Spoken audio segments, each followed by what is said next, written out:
యముడు కాని వ్యాధులు కాని అయ్యో పాపం అని ఎన్నటికీ అనరు మిత్రమా.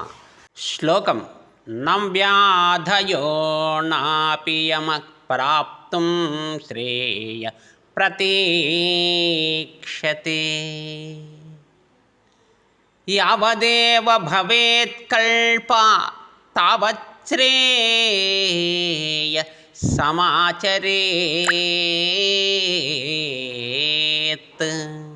వ్యాధులు కానీ యముడు కానీ సమయం కోసం ఎదురు చూస్తారు తప్ప నీ శ్రేయస్సు కోరి అయ్యో నీవు పుణ్యం చేస్తావేమో నిన్ను వదిలిపెడదాము అని వేచియుండరు ఎవ్వరు.